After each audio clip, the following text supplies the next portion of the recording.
Throughout the 1970s, the average working day has been about 8 hours. In the earliest societies, a man and his family had to work just about all their waking hours simply to provide enough food to keep alive.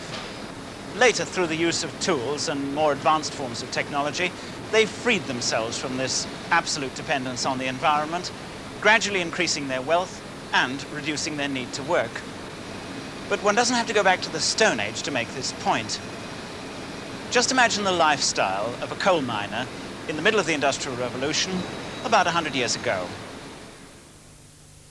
Working under vile and dangerous conditions for up to 16 hours a day, sometimes with his children scrabbling in the depths alongside him, he was still only able to earn enough to eke out a bare existence for himself and his family.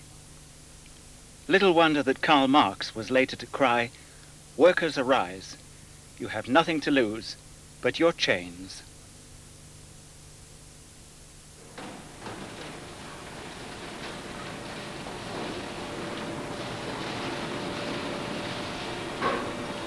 Compare with his successor today.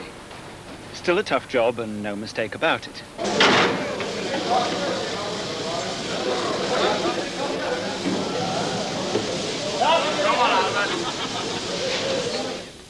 But working conditions and hours which would have seemed like a dream to the miner of the 1820s.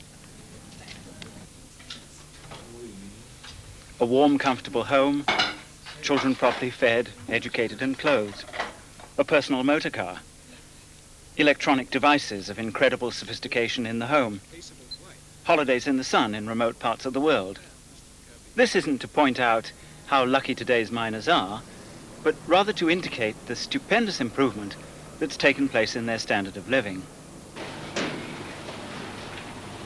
And all of it due to the Industrial Revolution, the coming of the machines, and the vast affluence that they've brought.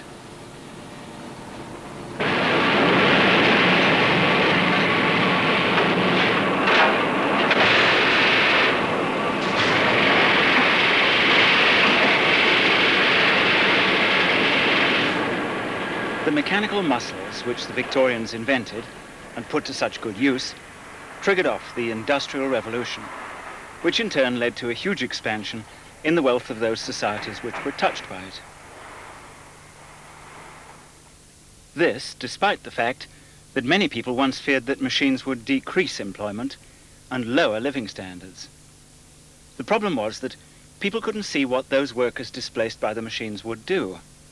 Who would employ them? Where would they get their money? Much the same arguments are being applied today to the microprocessor revolution. The microprocessor is a machine with a difference. It's a tiny, tiny computer which, unlike other machines, amplifies the power of men's brains, whereas previous machines amplified the power of their muscles.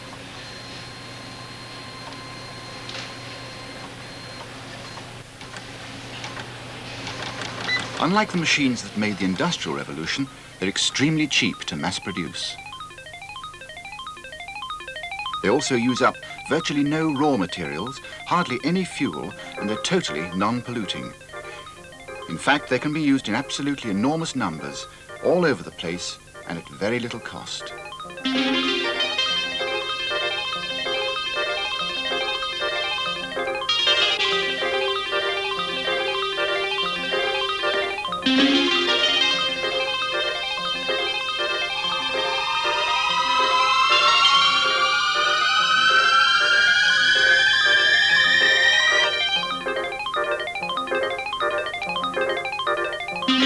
Space projects like the Voyager, with their vastly increased computer power, were beginning to map the surface of the planets. And all this signifies far-reaching changes in our technology.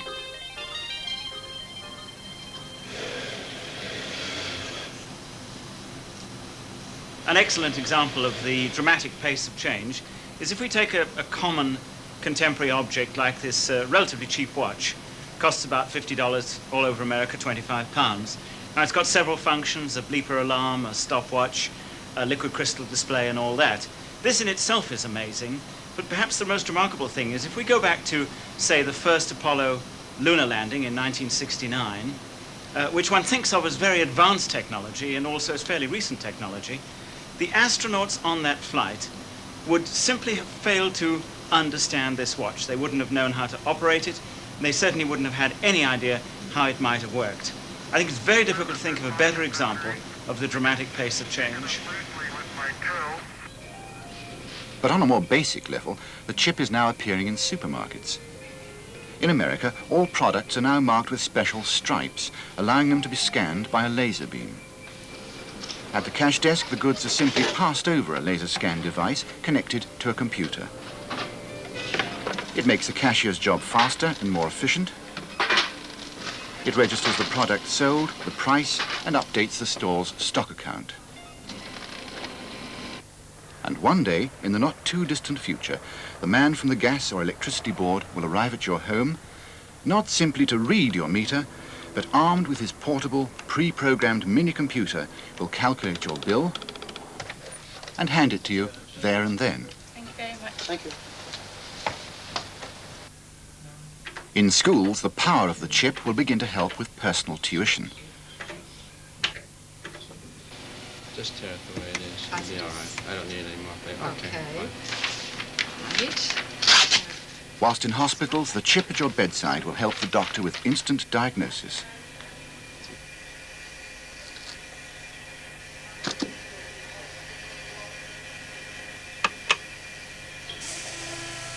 Industrial uses have now brought the power of the microchip onto the shop floor. Here, a skilled operator literally teaches the robot to do the job, with the microcomputer recording every action.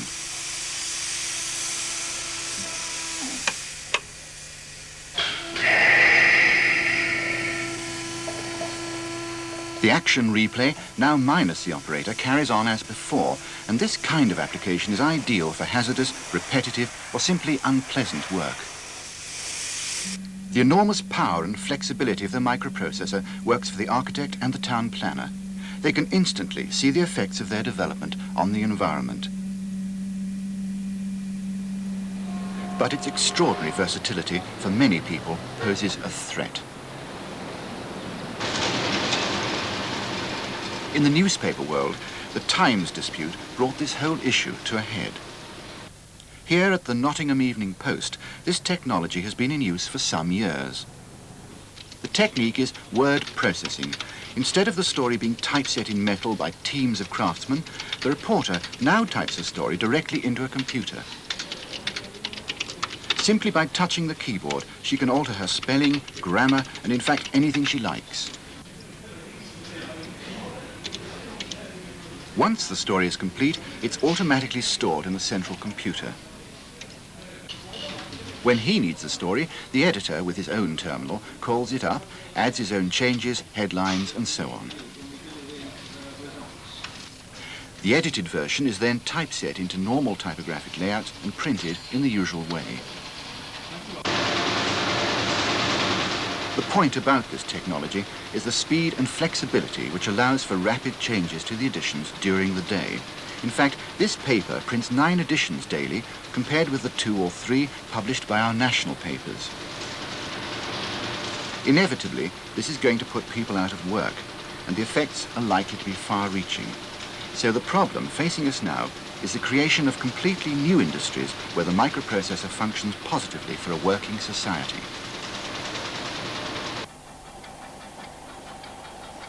In fact, the range of brain-like tasks the microchip can perform is going to increase steadily in the years ahead, like transposing your favorite tune into a musical score.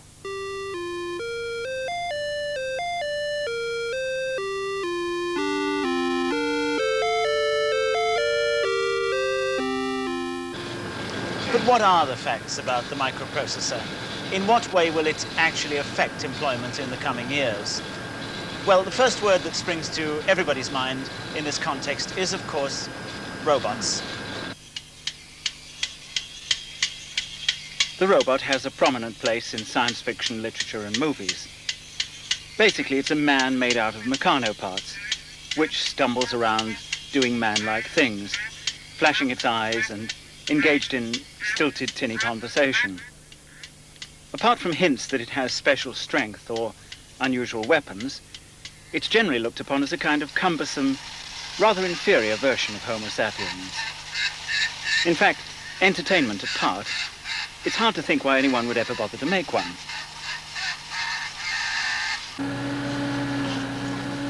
But that's really based on a misunderstanding of the meaning of the word robot.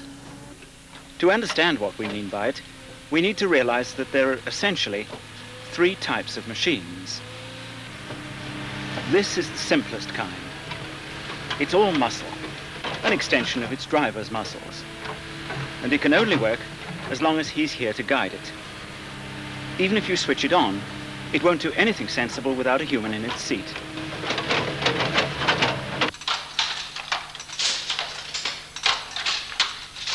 This is the second type of machine, a programmable one.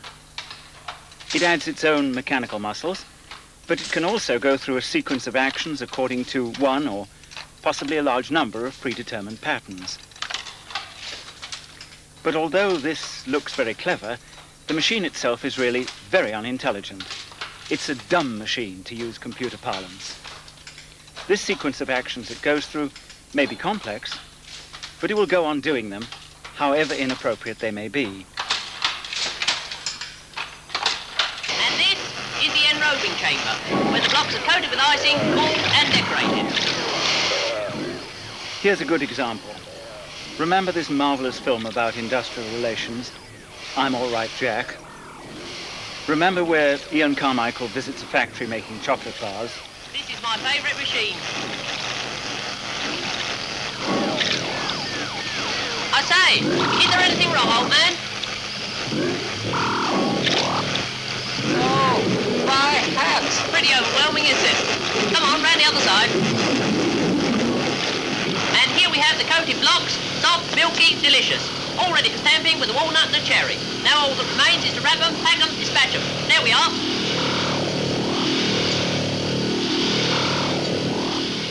Though this may seem like an example of automation in its silliest form, you'll notice that the machine isn't all that stupid. For example, it gives the bowler hat more than one cherry and arranges them neatly into a pattern. Seen everything, my boy? In the movie, it's just a joke, of course. But this would really make it a robot rather than a dumb machine.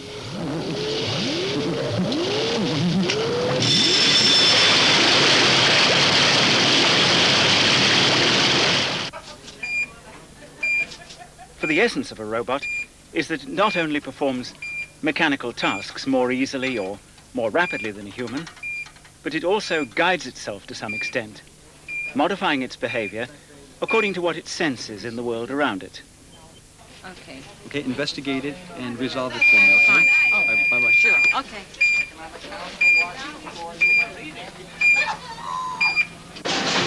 It's robots like this, performing tasks which have hitherto been reserved for specially trained and skilled humans, that will kick the computer revolution into being.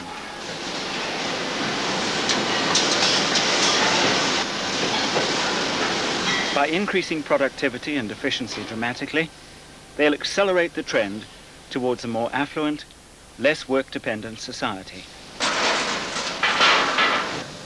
The economic consequences of this are enormous. Countries which get in quickly on the robot revolution will reap tremendous rewards. Those who lag back will become steadily less competitive, in just the way that those countries which missed out on the Industrial Revolution remained locked into medieval standards of living. Some countries are already committed to massive investment in industrial robots, and amongst them is Italy, with the robot-built Fiats using this technology to its utmost.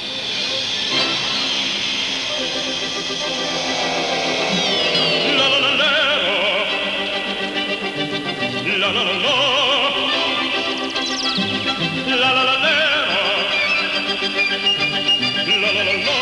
Any industrialized country that wants to maintain its living standards in the 1980s, let alone the 1990s, is going to have to look at robots and their possibilities quickly.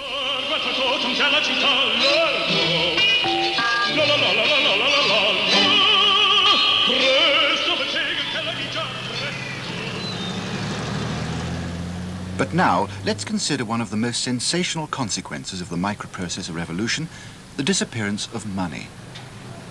This pound note and this dollar bill are useful bits of paper because they allow us to buy the things that we want. But that's all they are, really, just bits of paper. A printed record of the fact that their owner has contributed something to his society. In primitive societies, people simply exchange one form of goods for another. But barter doesn't really work where people have nothing to exchange but their specialist skills. To meet this need, money came into being. Beginning as chunks of precious metal, money developed into tokens, then coins, and finally paper banknotes. But a banknote is still only a piece of paper with writing on it. And for thousands of years, of course, that's been the only way of making a permanent record, but it's a very inefficient one. All the paper's got to be bought, then it's got to be printed, then it's got to be distributed and guarded, and in due course, replacements have got to be issued. And it's also extremely vulnerable to theft. In the past few years, the computer has appeared and provided a completely different and far more efficient approach.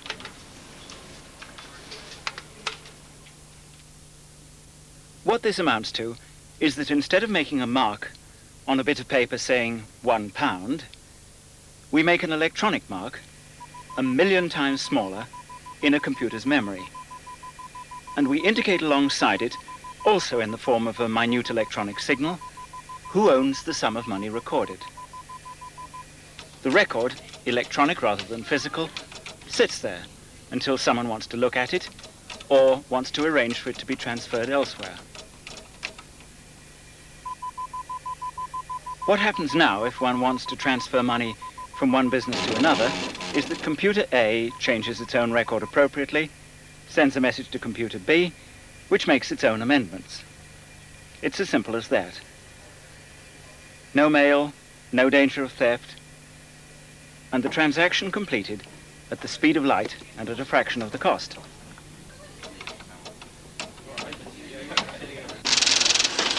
The earliest experiments in using the new electronic money, for that's what it is, actually began about 20 years ago when those funny symbols appeared on the base of checkbooks.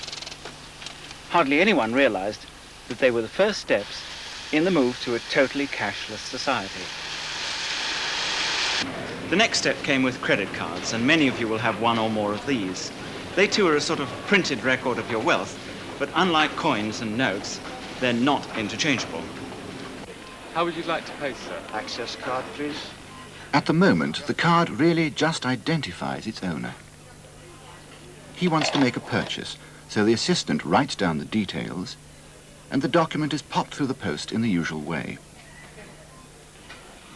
Hardly worth the effort. Why not use a cheque or good old-fashioned cash? Well, that was just a halfway house. The next step involves just you and a distant computer. You punch in your personal code number. It checks to see if your card is valid and if there's enough money in your account. And if there is, it okays the deal. And in this case, pays out in traveller's checks.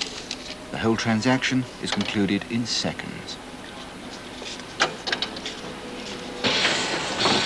Throughout the 1980s, the process already underway will gather pace, and by the 1990s, money as we know it, and as it has existed for thousands of years, may be totally redundant.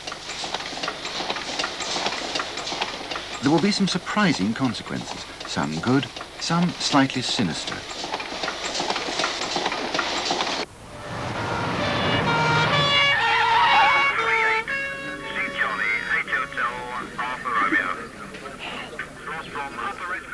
Bank raids crop up pretty frequently these days, and crime flourishes because hard cash is easily transferable and difficult to trace. But the shift from cash to electronic money will gradually reduce this kind of thing, because electronic money will pass not from hand to hand, but from computer to computer.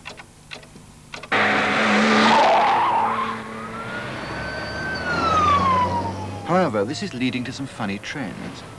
In America, police are already beginning to notice a shift of muggers' attention from the wealthy, whose pockets are likely to be lined with treacherous credit cards, to the poor, who paradoxically are more likely to carry cash. Soon there won't even be any point in the theft of goods or precious items. What are you going to do with them when you've stolen them? They won't be exchangeable for negotiable, anonymous cash. Amazing though it may seem, by the time we get to the 1990s, the crime of theft, as we know it today, may have vanished. For some time, coins will probably still circulate to allow small transactions to take place. But even this use will die away as people find the carrying of cash less and less convenient. Already in many cities, public transport and telephones require tokens purchased in advance. But for anyone who doubts the remorseless spread of the credit card, take a look at this New York taxicab. Okay, fine. This'll do nicely. How much is that? $8.25, sir. Okay, can I give you American Express? Yes, sir. Okay.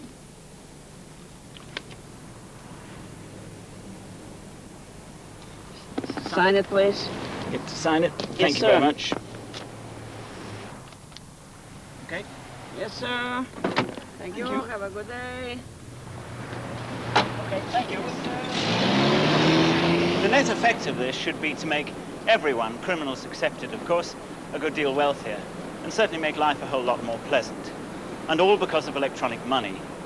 But will it be totally beneficial? On the surface, one might think so, but there are one or two smoke signals which one shouldn't ignore.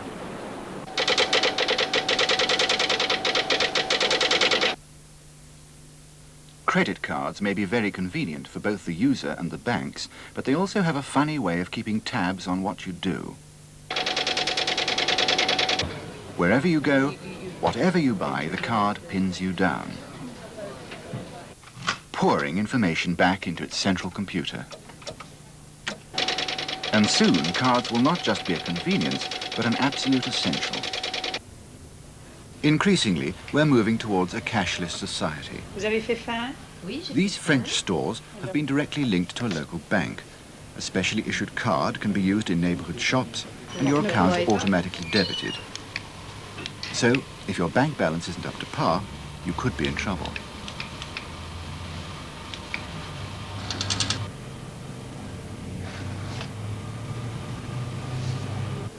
This principle is already being used in a very advanced way at Citibank in New York, where you have a choice of services, all relayed to the computer through a small keyboard and television screen.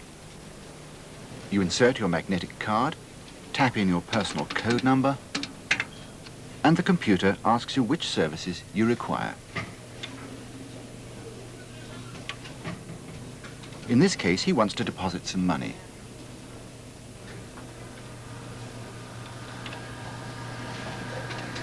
The computer recognizes the customer and automatically updates his account.